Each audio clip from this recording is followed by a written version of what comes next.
দর্শক স্বাগত জানাচ্ছি খুলনার ডুমুরিয়া উপজেলার চুপনগর বাজারে অবস্থিত ঐতিহ্যবাহী আব্বাস হোটেল থেকে। মরহুম আব্বাস আলী মোড়লের হাত ধরে প্রতিষ্ঠিত এই হোটেলটি 3 প্রজন্ম ধরে এক আইটেম নিয়ে এখন পর্যন্ত ঐতিহ্য ধরে রেখেছে।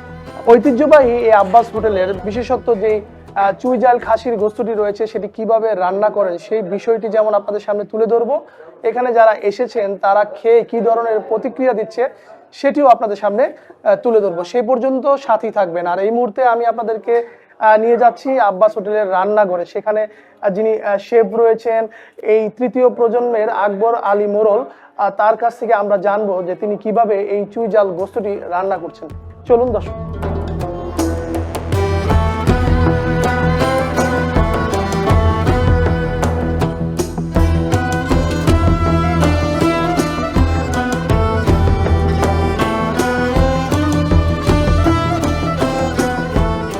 আমরা একটু আপনার কাছে জানতে চাই যে আপনাদের যে এই যে হোটেল এর দীর্ঘদিনের পথযাত্রা আপনার দাদা করেছেন, তারপর বাবা করছেন, এখন আপনারা করছেন। তো এই দীর্ঘদিনের পথ চলায় মানে মানুষের সাড়াটা কেমন পেয়েছেন? মানুষের সাড়াটা আসলেই অনেক ভালোই পাই, কারণ হোটেলের শুরু হয়েছে অনেক বছর থেকে। দাদু শুরু করছে হোটেল, তারপরে বাপ চাচারা চালাইছে, এখন আমরা দেখাশুনো করি, বাপ চাচারাও আছে। তো আমাদের এটা আসলেই খুলনা জেলার আসলেই খুলনা, সাতক্ষীরা প্লাস যশোর, এই 3টা জেলার একটা মধ্যবর্তী স্থান। তো এখানে আসলে খাবারের মানটা আমরা চেষ্টা করি কোয়ালিটিটা ধরে রাখার জন্য এবং মানসম্মত করার জন্য। এবং আমাদের হলো খাবারের মেন বৈশিষ্ট্য হলো এই যে খাসির মাংসের সাথে যে চুই ঝালটা, এটা হলো অরিজিনাল দেশি চুই ঝাল। আর এই চুই ঝাল দিয়ে খাসির মাংস রান্না করতে হয়, এটা আমার দাদুই প্রথম শুরু করেন। যে চুই ঝালের অনেক গুণাগুণও আছে এবং এটা অনেক উপকারও আছে শরীরের জন্য। এবং আমাদের প্রতিষ্ঠানে আপনার অনেক দূর দূরান্ত থেকে লোকজন খাওয়া দাওয়া করতে আসে আমাদের এখানে। আপনার দাদা তো শুরু করেছিলেন শুধু খাসির মাংস দিয়ে। তো এই যে এত দিনের যে পথ চলা আপনার বাবা করেছেন, এখন আপনারা করছেন, তো এই আইটেমের কি কোনো পরিবর্তন বা সংযোজন হবে কিনা? আসলে সংযোজন বলতে বাংলাদেশের কোথাও কোনো হোটেলে একটাই আইটেম আছে কিনা আসলে আমারও নিজেরও জানা নাই। তো আমাদের হোটেলের শুরু থেকেই একটা আইটেম, সেটা হলো চুই ঝাল দিয়ে খাসির মাংস, আর শুধু পাবেন পাতলা ডাউল। এটাই সাদা ভাত, চুই ঝালে খাসি মাংস আর ডাউল, এই একটা আইটেম আমাদের, এটাই শুরু থেকে এখনও চলছে। আর এখানে আপনার অন্য কোনো মাংসের আসলে যে আমরা পরিবর্তন করবো এটার আমাদের কোনো প্ল্যান নেই এটাতে। আচ্ছা, এই যে খাসির মাংস দিয়ে যে করেন, এটা তো দাম দিন দিন বৃদ্ধি পাচ্ছে। তো সেই ক্ষেত্রে আপনাদের যে মূল্য, সেই মূল্যটি কি ক্রেতারা খুশি হচ্ছেন কিনা, বা মূল্যটা কি কমানো বা বাড়ানোর কোনো চিন্তা ভাবনা আছে কিনা? মাংসের রেট বর্তমানে খাসির মাংসের 1 কেজি মাংসের দামই আমাদের কেনা পড়ে প্রায় 1200 টাকা। আর মাংস আমরা 1 কেজি মাংস দিয়ে 8 পিস করি। তো মাংসের দাম মনে করেন এটার খরচের একটা ব্যাপার আছে। তো দ্রব্যমূল্যের যে পরিমাণে বৃদ্ধি, আসলে তার ভিতরেও চেষ্টা করি আমরা সীমিত পরিমাণে লাভ করে কাস্টমারদের সেবা দেওয়ার জন্য।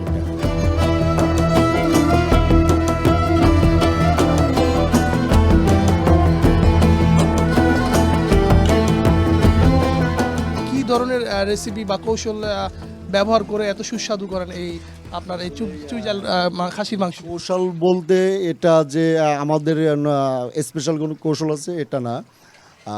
আপনারা বাসাবাড়িতে সাধারণত মাংস রান্না করার জন্য যে মশলাগুলো ব্যবহার করেন, আমরাও সেই মশলাগুলো ব্যবহার করি। তো আমরা এখানে আছে মরিচটা দিয়ে হলো একদম মরিচ আমরা বাজার থেকে কিনে এনে আমরা ব্লেন্ডার করে এটা ইউজ করি। আর আমরা যে হলুদটা ইউজ করি, আসলে বাজারে যে হলুদটা পাওয়া যায় এই হলুদের মানটা অনেক সময় ঠিক থাকে না। তো হলুদটাও আমরা কালেক্ট করি। তো হলুদ আমরা 3টা হলুদ, কাঁচা হলুদ কিনে 3টা হলুদ সংমিশ্রণের একটা হলুদ তৈরি করি, এটাই আমরা হলুদ দিই। আর এমনি স্বাভাবিক অ্যাজ ইউজুয়াল আপনি মশলাপাতি যেটা আপনারা ইউজ করেন এগুলাই আমরা দিই। মাংসে আমরা পানি ইউজ করি না আপনার, আর পেঁয়াজ ইউজ করি না, শুধু সম্পূর্ণ তেল দিয়ে আমরা মাংসটা কষাই রান্না করি। প্রতিদিন কি পরিমাণ কড়াই মাংস রান্না করেন?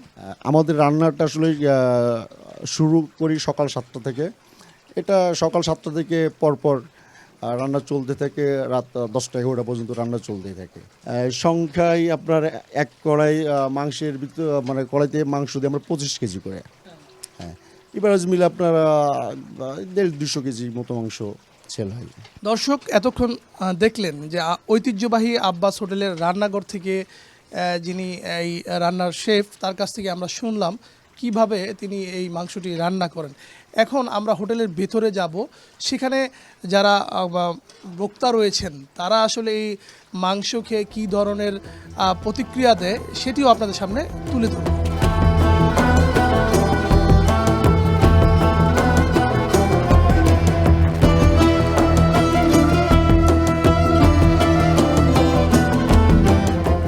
দর্শক এ পর্যায়ে বেশ কয়েকজন খাচ্ছেন, আমরা আসলে তাদের কাছ থেকে একটি লাইভ রিভিউ নিব। ভাই আপনারা একটু জানতে চাচ্ছি আপনারা কোথা থেকে এসেছেন? আমরা হচ্ছে মহেশপুর থেকে এসেছি। মহেশপুর থেকে। মানে কি উদ্দেশ্য নিয়ে এসেছেন এখানে? এই আব্বাস হোটেলে খাইতে সুইজাল। এবারে কি প্রথম আসলেন নাকি এর আগে আসলেন? না, এর আগেও অনেকবার আসা হয়েছে, আমরা মাঝে মাঝে আসি। মানে কেন এটা খুব বেশি আকর্ষণ করার কারণটা কি? খুবই সুস্বাদু। আমরা এমনও হয়েছে যে ঝিনাইদহ মহেশপুর থেকে আপনার রাত 10টায় রওনা দিয়েছি, 12টার সময় এসেছি, খাওয়া দাওয়া করে আবার রাতে চলে গিয়েছি। একবার না অনেকবার এসেছি, সেই হিসেবে আজকেও আমরা রওনা দিয়েছি, এসেছি। আরেকজন ভাই আছে এখানে, আমি তার কাছ থেকে একটু জানবো কোথা থেকে এসেছেন এবং কি উদ্দেশ্যে এসেছেন। আমি ঝিনাইদহ মহেশপুর থেকে এসেছি। আমরা উদ্দেশ্য মূলত আমাদের খাওয়ার উদ্দেশ্যই আসছি। এর আগে বহুতবার এসেছি, আমরা ওই রাত 10টার পরে আসি, কিন্তু আজকে সকাল সকাল যশোরে আসলাম, এসে থাকি যে চলো আব্বাস হোটেলে সুস্বাদু খাবার খেয়েছি, এই খাওয়ার উদ্দেশ্যে এসেছি। ভাই কোথা থেকে এসেছেন? আমি বরিশাল থেকে আসছি। আমি এই আব্বাস হোটেলের কথা অনেক শুনছি যে এখানে চুই জালের খাসির গোশ অনেক সুন্দর হয়, খেতে সুস্বাদু হয়, এবং আমি নিজে এখানে এসে খেলাম, খুবই ভালো হয়েছে, আবার আসবো।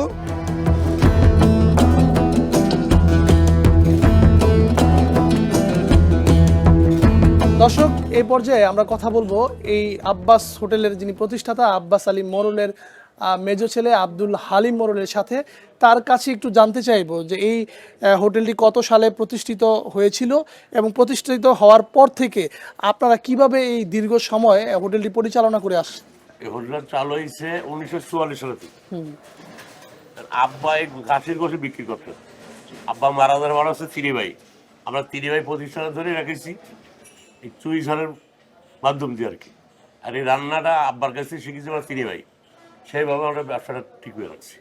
এখন কি আপনারা করছেন না আপনার সাথে সন্তানরাও এই ব্যবসায়? ছেলেরাও করছে। দর্শক শুনলেন যে কত সালে প্রতিষ্ঠিত হয়েছে এবং কিভাবে এই দীর্ঘ পথ চলা তারা পরিচালনা করে আসছে। তো এই ধরনের নতুন নতুন কন্টেন্ট পেতে আমাদের সাথে সংযুক্ত থাকবেন আমাদের জিটিভির ইউটিউব এবং ফেসবুক পেজে। আজকের মতো বিদায় নিচ্ছি, আর পুরোটা সময় জুড়ে আমি সাথে ছিলাম আব্দুল্লাহ খান মুন্না। দেখা হবে নতুন কোনো বিষয় নিয়ে, নতুন কোনো জায়গায়। সে পর্যন্ত সুস্থ থাকবেন, ভালো থাকবেন, আল্লাহ হাফেজ।